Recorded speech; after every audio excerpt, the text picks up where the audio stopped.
And we continue.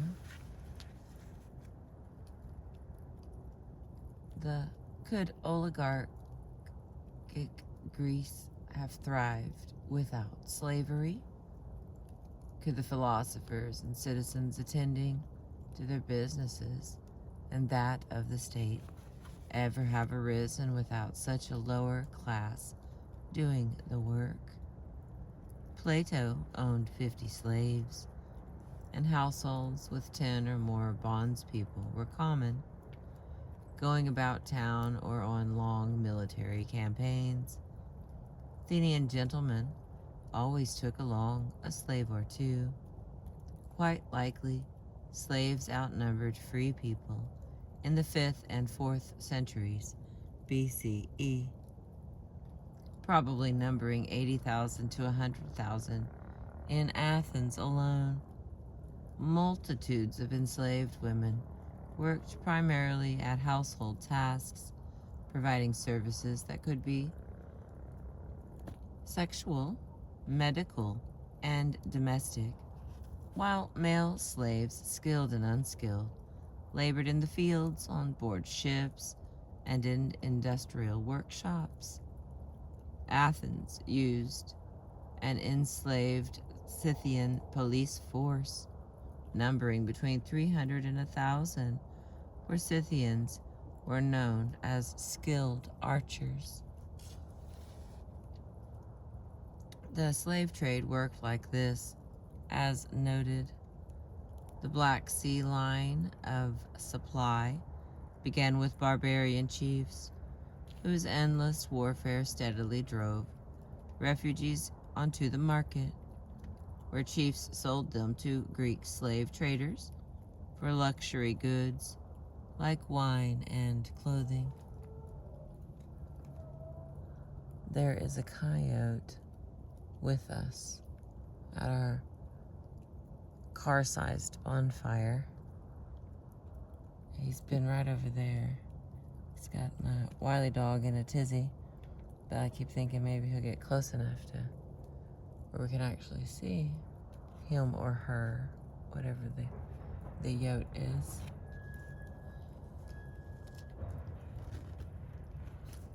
It is hot next to the bonfire in my mobile studio.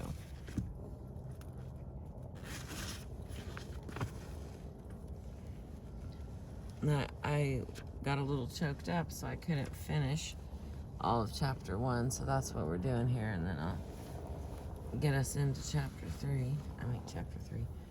2. Sometimes.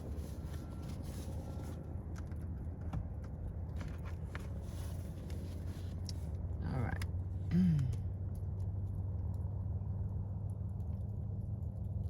Not that war was a prerequisite. Thousands of children also entered the market, having been sold by their parents for salt or other necessities. 2 cities, Byzantium, later Constantinople, and then modern Istanbul, and Ephesus, Asia Minor's most important Greek city, dominated the market in slaves. Ephesus is probably best known today as the home of the Ephesians of the Bible, whose Christian church was one of 7 in Asia to which St. Paul addressed his letters.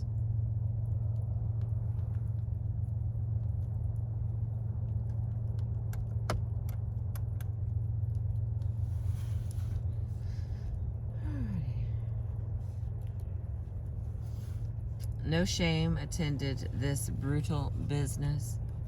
A Greek Macedonian proudly listed his occupation as slave trader on his funeral stele and had engraved on it the image of 8 slaves chained together by their necks. To be sure, some practices did offend Greek morals. Herodotus mentions a slave trader who was punished for castrating freeborn boys and selling them as eunuchs. But even so, ancient Greeks are rightly known for their appreciation of good-looking boys and when ancient sources speak of the beauty of slaves, they mean boys, not women and girls. A ruling class quite easily judges the lower orders to be innately servile. More than a century before, Aristotle discoursed on the naturalness of slavery and the inherently slavish nature of the enslaved in his book Politics, books 1 and 3 through 7. Oh my gosh. And Nicomachean Ethics, book 7. Herodotus scolds the Thracians for so readily selling their children for export. Not that matters of slavery were always so simple. Herodotus relates an anecdote demonstrating the two sides of slave life, a chance for upward mobility and a circumscribed possibility for success. In roughly 512 BCE, the Scythian army undertook a war against the Persian king Darius that continued for 28 years, and the Scythians won. But 28 years of absence had wrought changes at home. As Herodotus explains, for the Scythian women, when they saw that time went on, and their husbands did not come back, they had intermarried with their slaves. On the warrior's return, children of the slaves and the Scythian women put up stiff resistance so long as the warriors fought with spears and bows. But the warriors succeeded once they capitalized on the essentially servile nature of the half-slave children. "Take my advice," one Scythian warrior told his army. "Lay spear and bow aside, and let each man fetch his horse whip, and go boldly up to them. So long as they see us with arms in our hands, they imagine themselves our equals in birth and bravery. But let them behold us with no other weapon but the whip, and they will feel that they are our slaves, and flee before us." Herodotus tells us that this tactic worked. The slaves' progeny forgot to fight and immediately ran away. A mere sight of the whip had returned the children of slaves to their innate Slavish character, an early example of the close association of status and temperament. Whatever the truth of that self-serving story, power relations clearly ruled the day, and the powerful would have their due. According to Herodotus, once again, every 5th year, the Colchians and peoples around them traditionally paid a tribute to Persia of 100 boys and 100 girls. Already well established in Herodotus' time, this levy's origins could not be traced, and must have continued long past the days of Herodotus. For more than 300 years later, the Greek historian Polybius from ca. 203 through 120 BCE notes the Black Sea, origin of life's everyday necessities, cattle and slaves. Indeed, this slave trade from the Black Sea region of people later considered white continued for more than 2,000 years, ending only with Ottoman's modernization at the turn of the 20th century. Such was the lot of masses of Europeans in ancient Greece. I've got some extra information. I don't know how much it's going to be. But Herodotus also mentions a tribute of 5 boys along with ivory that the Ethiopians owed Persia every 3rd year.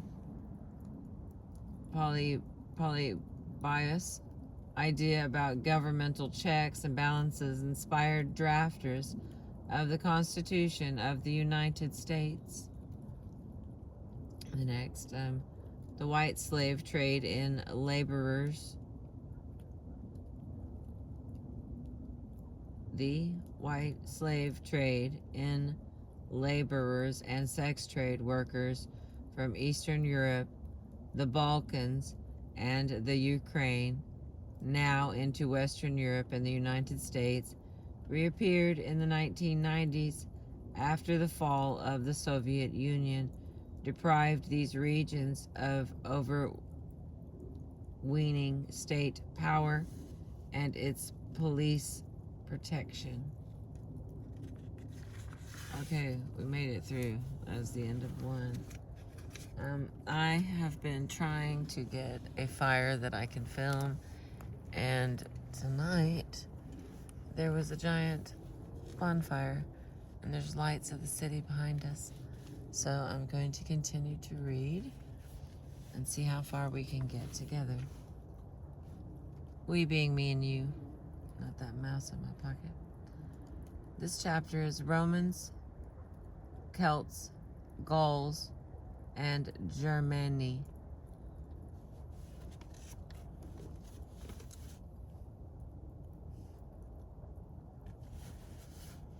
What we can see depends heavily on what our culture has trained us to look for. And as imperial power shifted west from Greece to Rome, so did the dominant culture view of barbarians.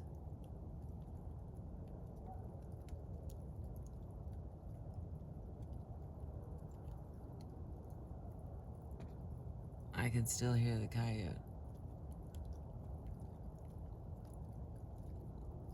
My hope is that he'll just come over and sit down and let me read to him. But that's probably not very likely. I don't know, stranger things have happened. Alright.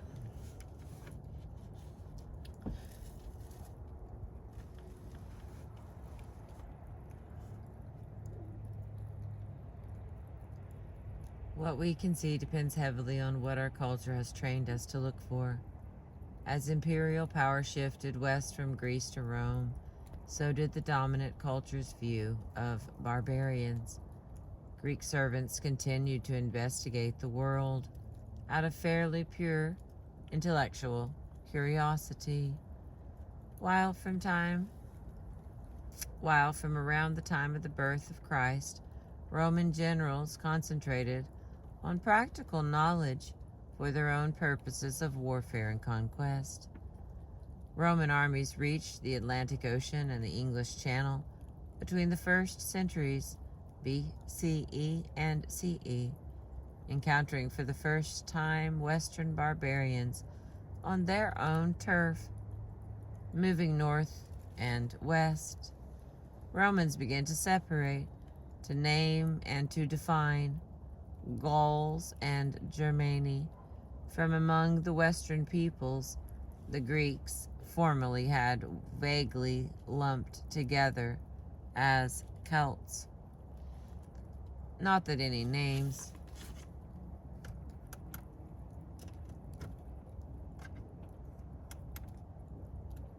played a little light there, hang on. Not that any names or any of these distant peoples emerged with complete clarity. What made a Gaul, a Celt, and a German, long remained ambiguous.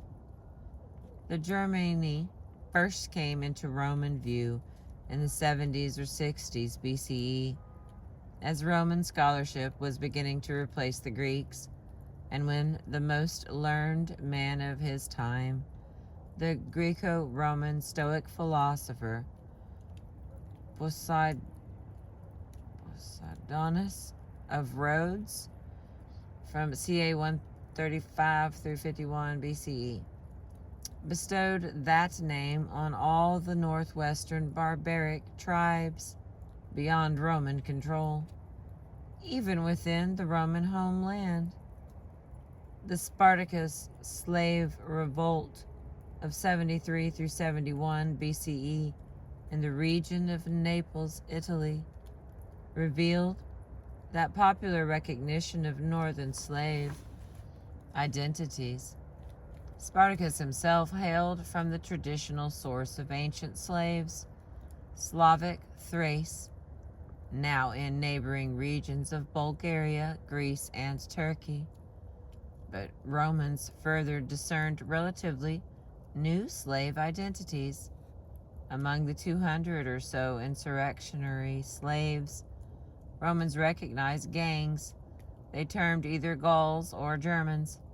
Over time, the most learned Greco-Romans further sorted out Celts from Gauls and both from Germani with increasing clarity. Both Diodorus Siculus, a Greek historian from Sicily, controversial for his loose way,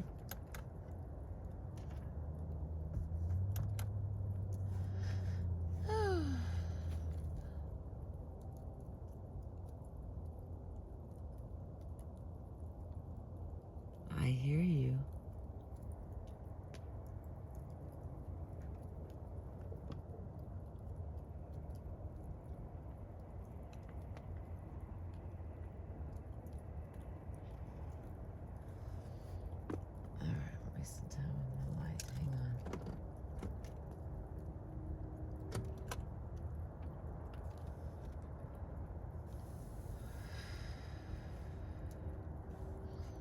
But Romans further discerned relatively new slave identities. Among the 200 or so insurrectionary slaves, Romans recognized gangs they termed either Gauls or Germans. Over time, the most learned Greco-Romans further sorted out Celts from Gauls and both from Germani with increasing clarity. Both Diodorus Siculus, a Greek historian from Sicily, controversial for his loose way with facts and quotations from other authors, and for plotting repetition, writing in the 50s to the 40s BCE, and the more authoritative Dionysius of Halicarnassus, writing in about 20 BCE, classed the Germani as a branch of the Celts. The greatly influential Greek scholar Strabo, writing during the reign of the great Emperor Augustus, 27 BCE through 14 CE, went even further.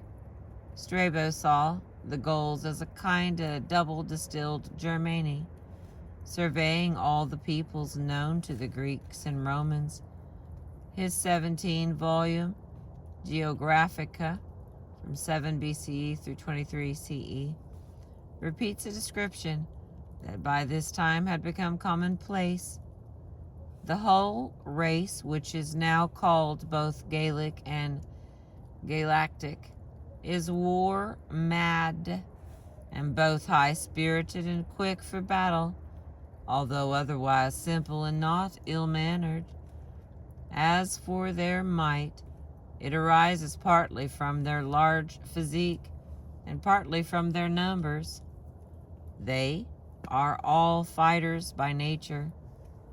To Strabo, the Rhine River hardly constituted a barrier, as their migrations easily take place, for they move in droves, army and all, or rather they make off, households and all, whenever they are cast out by others, strangers, others stronger than themselves.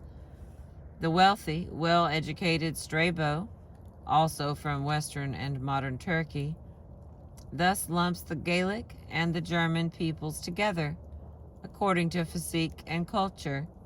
He judges their differences merely as a matter of historical contingency, rather than as an inherently dissimilarity. So excited, I never get to use all these words. Clearly, to the Roman civilizations, not blood, set the two people. Okay, hang on. Clearly, to the Romans, civilization, not blood, set the two peoples apart. Roman conquest was busily taming the formerly warlike Gauls west to east, while the Germans, still unconquered, maintained their own wild, barbarian ways, remaining a truer kind of Celt than the Gauls. Strabo appeals to etymology to reinforce his reasoning. Romans, he says, named the wild tribes Germani because the word means genuine in Latin. The Germani, therefore, were genuine Gauls. What the Germani still were: big, blonde, wild, simple, and warlike. The Gauls had once been. In the West's first close look northwest, Imperial Rome's greatest general stresses the fading, but still warlike character of the Gauls. And here's some Julius Caesar from 100 through 44 BCE. Julius Caesar was the first to depict the West's original noble savages in his eyewitness account called De Bellum Gallico, on the Gallic War of 54 BCE, a book that lent some clarity to this chaotic nomenclature.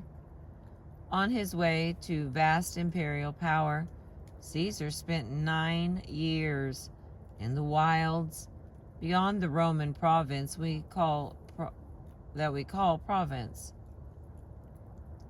Roman Gaul then encompassed modern-day France, the southern Netherlands, Belgium, most of Switzerland, and Germany west of the Rhine. Even so, Gaul, though huge, played a mere supporting role in Caesar's large ambition of regenerating and reforming the Roman Empire as a whole. The Romans had already swallowed up a Greek empire that stretched east toward the Black Sea, and they now were dominant in areas south and west around the Mediterranean, in today's Morocco, Algeria, Tunisia, and Libya. Gaul, therefore, belonged to a vast imperial realm. This is not to say the Gallic War meant nothing. Frontier campaigns like the one in Gaul funded Caesar's political machinations. Hang on, let's try this again. This is not to say the Gallic War meant nothing. Frontier campaigns like the ones in Gaul funded Caesar's political machinations back in Rome as the spoils of conquest, booty, and slaves flowed steadily south, paying off allies, securing shaky loyalties, and inserting Northern Europeans into Italian society. Caesar's defeat of the Belgae in 57 BCE, for instance, garnered 53,000 people, all of whom he sold at a swoop. On defeating the Veneti of Brittany, Caesar executed the leading men and sold the rest, man, woman, and child, into slavery. As he replenished his coffers in Gaul and added northerners to the population mix of Italy, Caesar came to know the northern tribes as both their conqueror and their military commander. In time, the Roman army inevitably employed masses of northerners as mercenary soldiers, and their aptitude for war appears prominently in Roman descriptions of inherent ethnic traits. An able and complex man, Caesar both made history and wrote ethnography. As an anthropologist with imperialistic goals, he began to desegregate from up close the tribes whom Americans would later regard as white ancestors, famously beginning by dividing the whole of Gaul into 3 parts, one of which the Belgae inhabit, the Aquitani another, and the third a people who in their own language are called Celts, but in ours, Gauls. Already, the distinction between Celts and Gauls had come to depend on how the Romans talked about them, and increasingly the terms stood for the barbarian traits. Caesar's term Germani came to label only those beyond Roman control.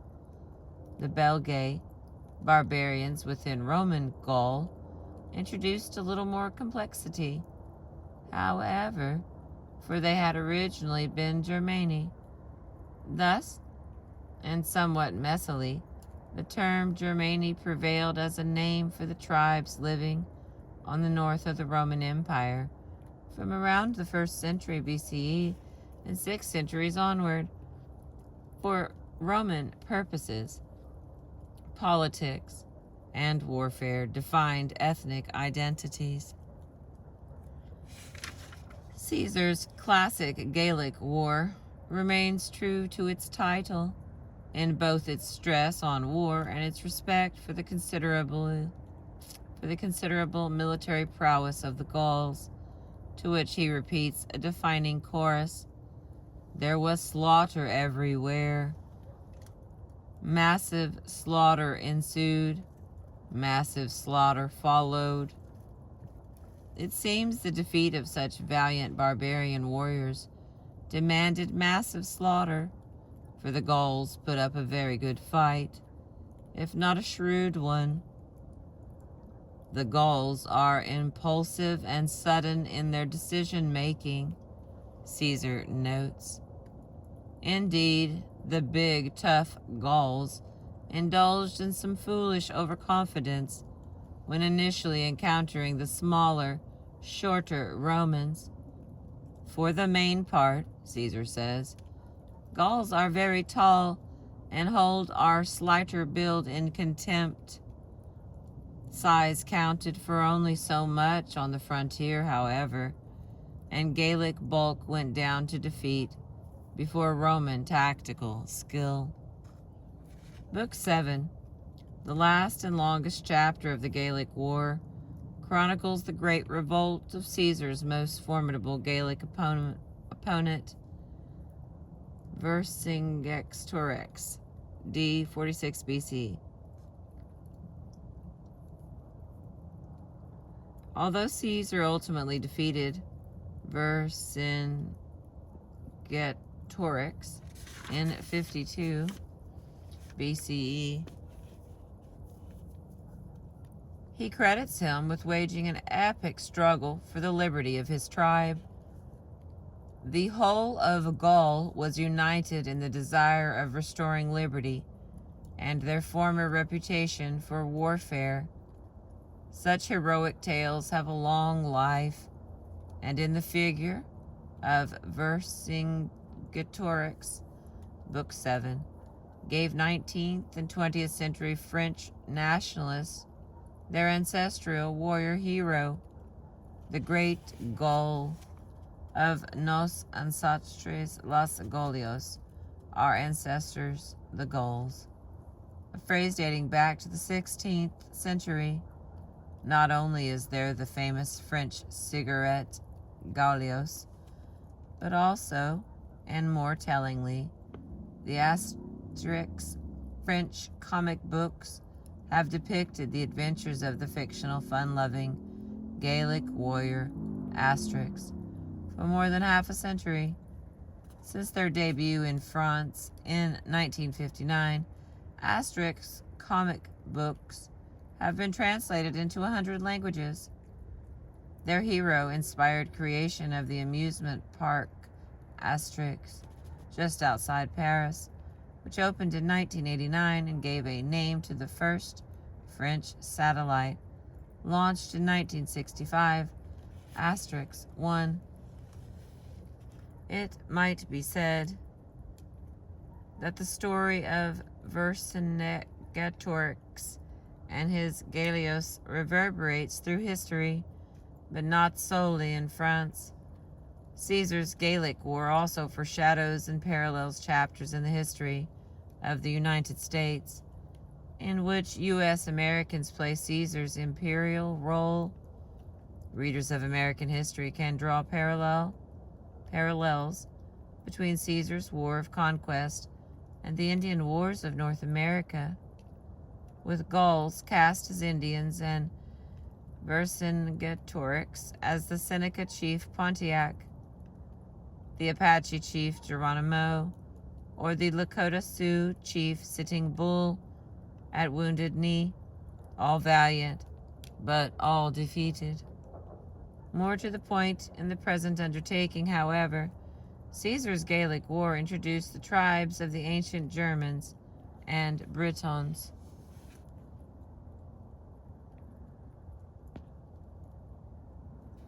Just more information, we're going to read that later. On the whole, Caesar's paragraph on the Germani are spare, providing only brief and patronizing accounts of barbarians to the north of Roman Gaul. For instance, he denotes the largest of the German tribes, the Suebi Germans, living east of the Rhine, only as ignorant and uncivilized, and mentions just one German character by name, the blowhard, Shubi, chieftain Aravostius, who presumes himself the equal of a Roman general, proclaiming his own excellence. In a loud and long performance, Caesar demeans this pretentious fellow, whose own Germanic language the imperialist cannot understand, and who thus is forced to speak to Romans in the Gallic language. Since no other German appears individually, the balance of Caesar's account of the Germani is anthropological. Sounding not a little like earlier Greek judgments of, say, the Scythians, Caesar heaps scorn mixed with grudging respect on the Schreibus' undisciplined manner of living. They farm just a little, feeding themselves mainly on milk and meat. Their diet, daily exercise, and the freedom from restraint that they enjoy, far from childhood, they do not know what compulsion or discipline is, and do nothing against their inclination, combine to make them strong and tall as giants. They inure themselves, in spite of the very cold climate in which they live, to wear no clothing but skins, and these so scanty that a large part of the body is uncovered, and to bathe in the rivers. Interestingly, Caesar says the Suebi consider the use of saddles to be shamefully effeminate, and that Suebi is S-U-E-B-I. So it could be Shubi, it could be any number of things. And now I've spelled it for you. You're free to Google it. Furthermore, Caesar echoes Strabo's view of the process that has distinguished Gauls from Germani, drawing a larger lesson from history. There was a time when the Gauls were more courageous than the Germans, and took offensive military action against them, he notes. But Pos Romana has fostered settlements and prosperity. Settlement and prosperity in turn did their own work, luring the Gauls from poverty, privation, and hardship transforming warriors into mere consumers, docile and militarily impotent. According to Caesar, this process of civilizing and softening proceeds by degrees. Conquest has already, more or less, wreaked Gallic bravery. The land of the Gauls lie subdued, so that only the Belgae, living remote from centers of Roman culture, can still claim relative manliness. The Belgae are the bravest, for they are furthest away from the civilization and culture of the province. Merchants very rarely travel to them or import such goods as to make men's courage weak and womanish. They live, moreover, in close proximity to the Germans, who inhabit the land across the Rhine, and they are continually at war with them. The Shubi Germans, swearing not to fall into that trap, forbade the import of wine from the south, thinking that it makes men soft and incapable of enduring hard toil. Here lies one of Caesar's central themes, setting up a tension between barbarianism and civilization that reverberated for 2,000 years.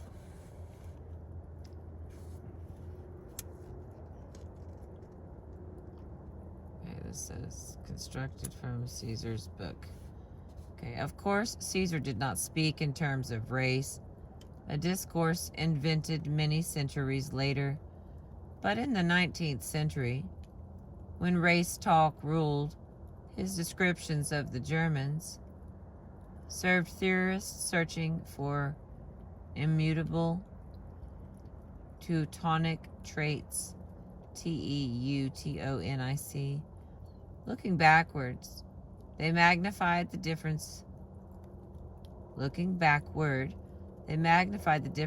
Caesar traced between Gauls and Germans, as though they were racial rather than cultural, permanent rather than in flux. Unless we take their word for it, we must turn to Caesar for ourselves. Speaking always has an imperialist focus on military conquest. Caesar highlights German traits related to war. The sparsely settled Germani, he notes, fiercely ravaged their borderlands, driving away all who drew near, German speaking or not. And then, in a step dear to later racial theorists, Caesar apparently linked German sexual ethics, morality, and war. German men, he said, show an admirable sexual restraint, though they live alongside women who bathe in the rivers beside them and wear scanty hides and skins. Sex remains off limits until the men reach 20. Chastity relates to weight. Chastity relates to war. For the Germani were said to believe that abstinence makes men taller and braver, evidently channeling sexual frustration into healthy violence. Acts of robbery which take place outside the borders of each state. In fact, Germany claims that these take place to train their young men and to reduce their laziness.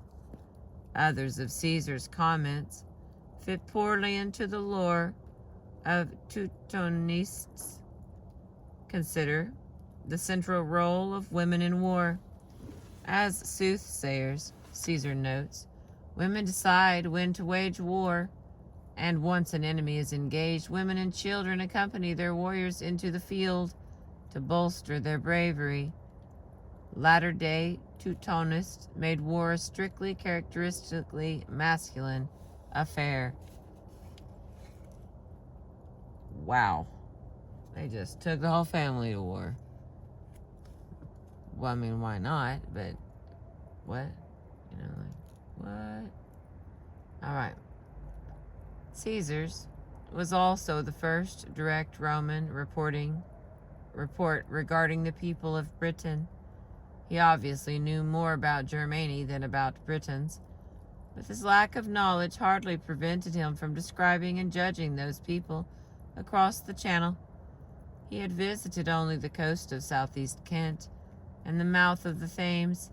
Even so, he writes confidently of the interior. Britons there, he says, live by hunting and gathering and claim to be original inhabitants.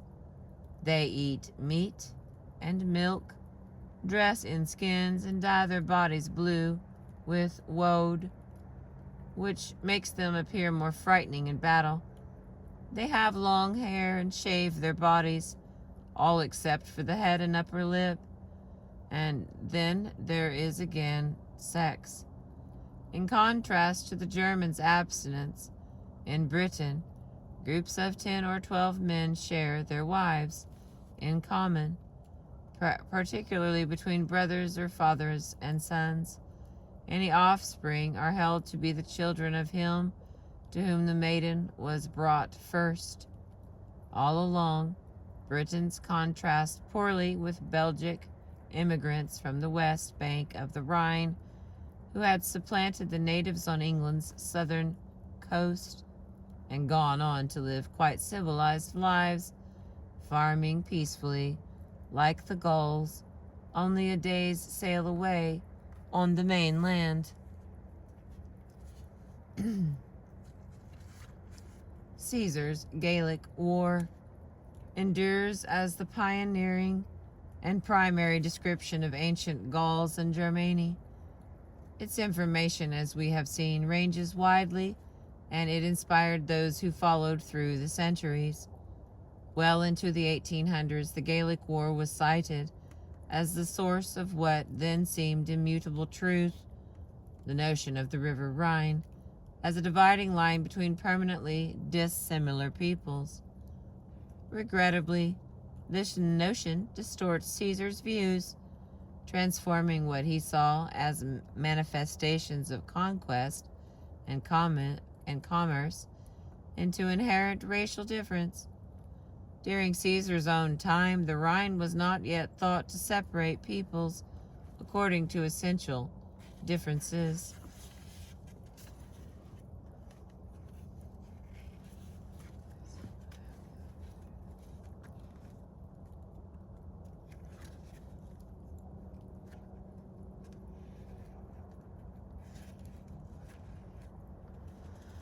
All right, Gaius Plinius Secundus, Pliny the Elder, 23 through 79 CE, wrote a century after Caesar, completing his natural history in 77 CE. 2 years later, he died the death of a scientist while witnessing the eruption of Mount Vesuvius near Naples that buried Pompeii and Herculaneum. The natural history contains 37 books of varying length. Book 7, Man, for instance, is only 30 pages long in current book publication, aiming to sum up all existing knowledge and explain the nature of all things. Pliny drew heavily upon both Greek and Roman authorities in Book 7.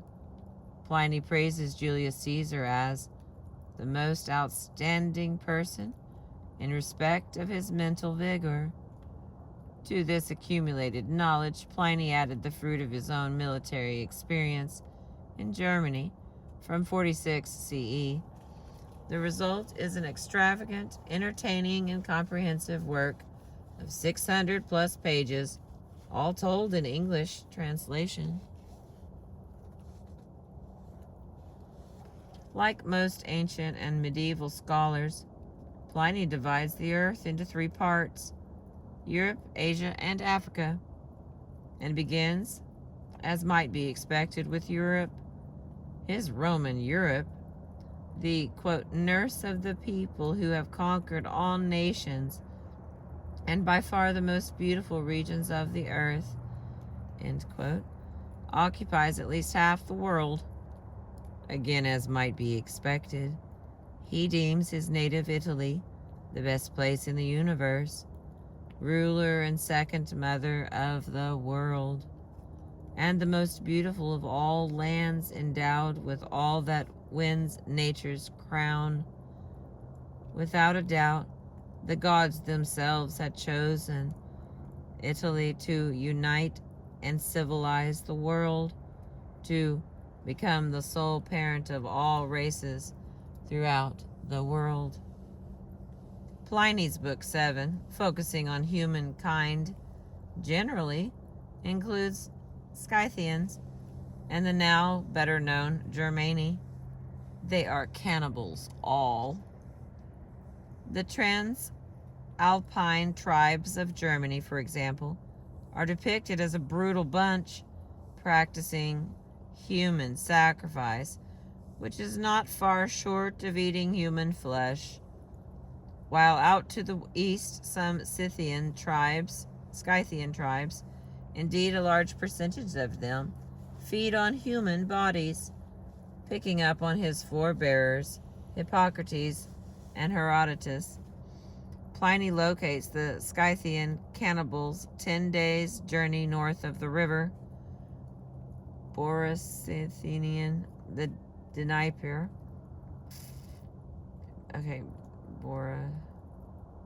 Borysthenes, or the Dnieper. Among other uncivilized habits, they drink out of human skulls and use scalps with the hair attached as napkins, protective material, to cover their chests.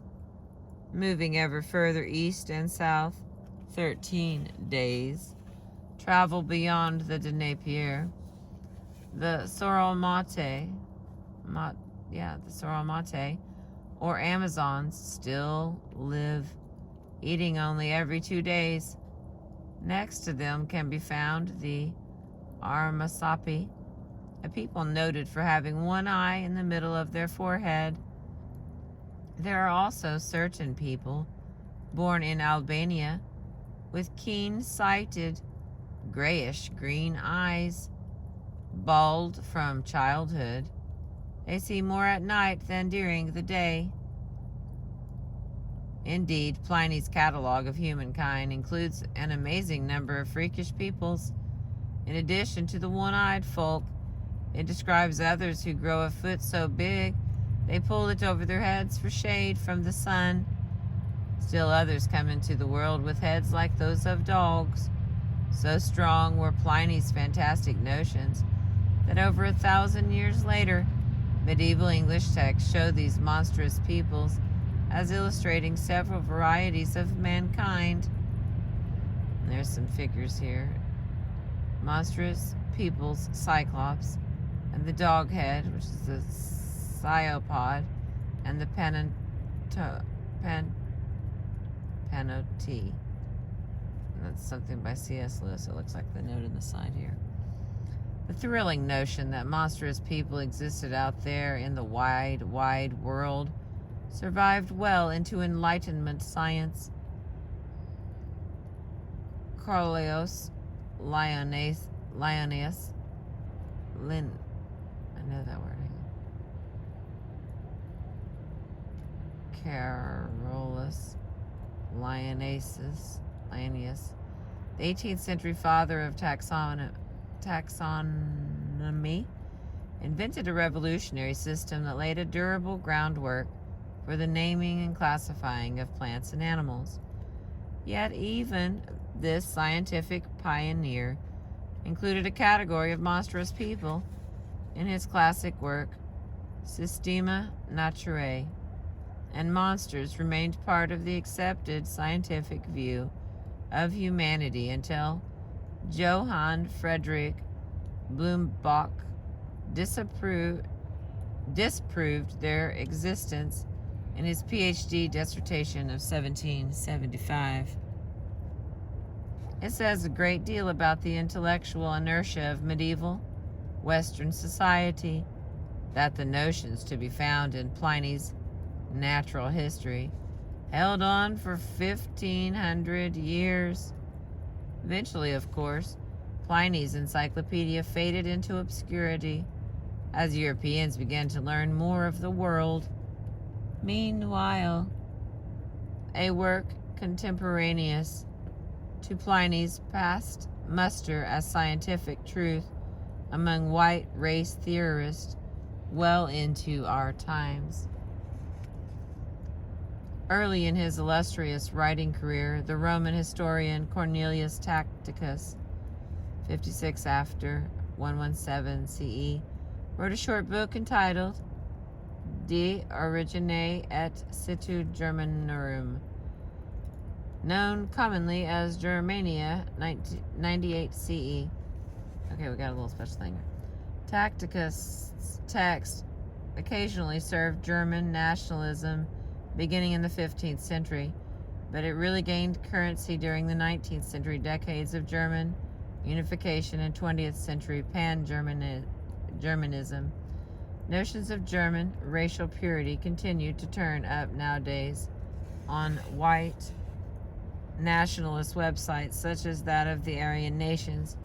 It's not a matter of white supremacy, it's about racial purity. They're quoting that. That's what's being written there. And I have these terrible pictures I'm going to show you later of the things that they used to do. Monstrous people. They're drawings. They're not pictures. Okay. Agricola. Oh, I'm sorry. I skipped that whole thing there. Of the Roman elite from either northern Italy or southern France, Tacitus was an accomplished orator and author. His major works, the Histories and the Annals, tell the story of the Roman Empire, and his minor works consist of Germania, a biography of his father-in-law, Agricola, and a book on rhetoric entitled Dialogus.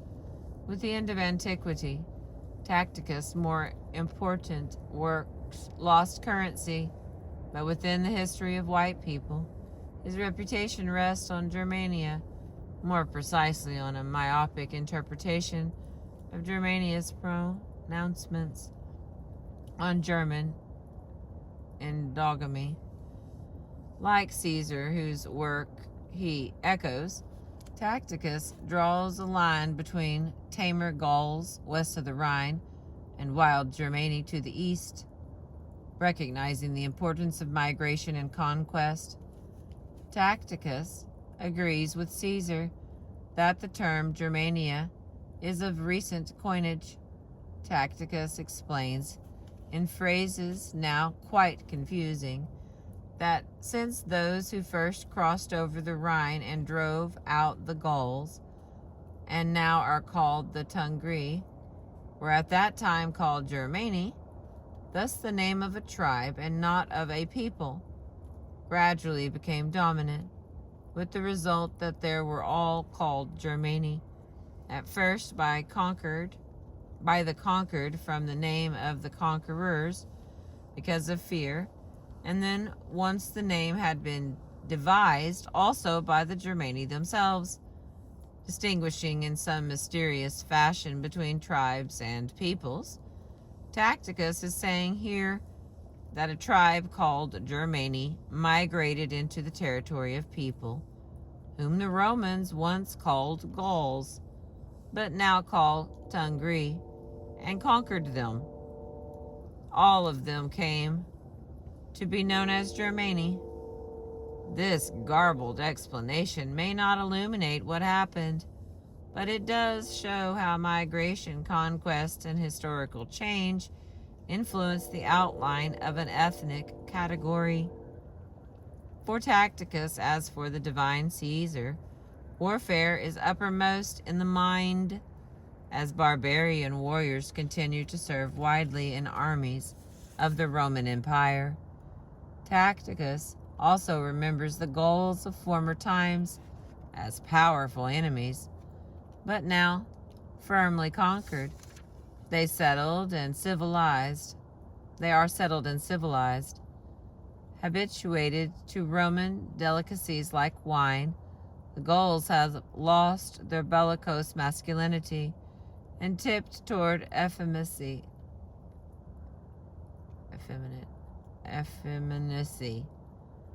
Meanwhile, those noble savages, the Germani, largely retained their barbaric vigor by dint of warlike standoffishness, even as cupidity has been drawing them toward the allures of civilization.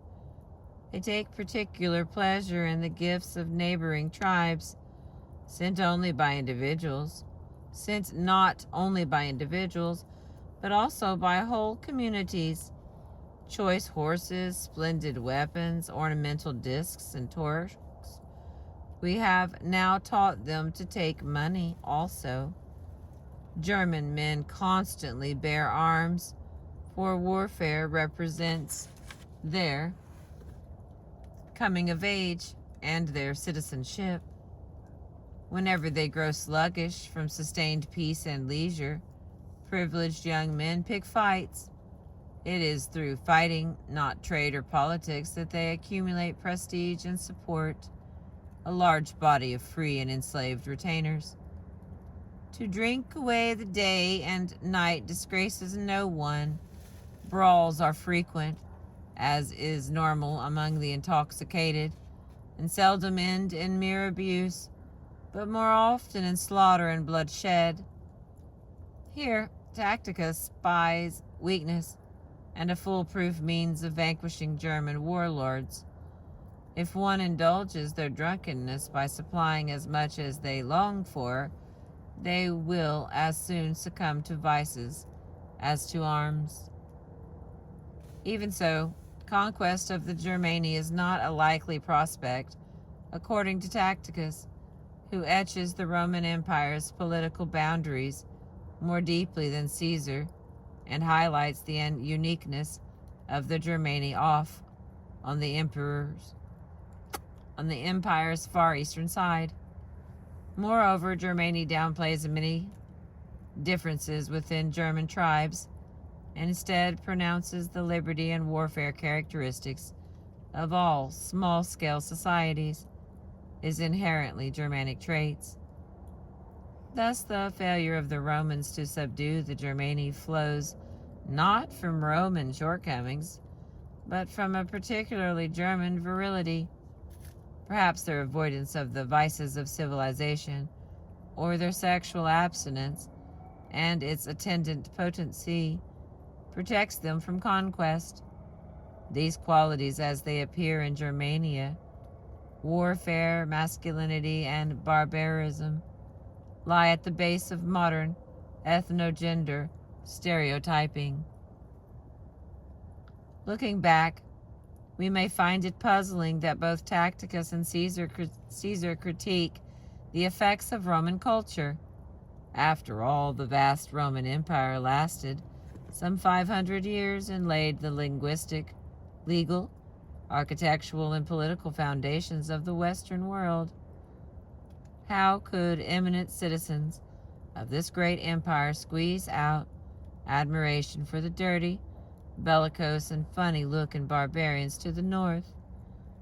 The answer lies in notions of masculinity circulating among a nobility based on military conquest. According to this ideology, peace brings weakness. Peace saps virility. The wildness of the Germani recalls a young man. The wildness of the Germani recalls a young manhood lost to the Roman Empire. Long a critic of imperial Rome's luxury and decadence, Tacticus found in the rough German a freedom-loving people embodying the older, better values of Augustine times. Their homeland may be ugly and its climate cruel, but its simple folk possesses a certain charm, born of freedom, frequently manifested as anarchy and fighting, and the chastity that Caesar also noted. To Tacticus, rude German simplicity trumps Roman decadence. In every home they grow up, naked and filthy, into those long limbs and large bodies that amaze us so. Each child suckles at his own mother's breasts, not handed over to slave girls and nurses. Love comes late to the young men, and their virility is not drained thereby, nor are maidens hurried along.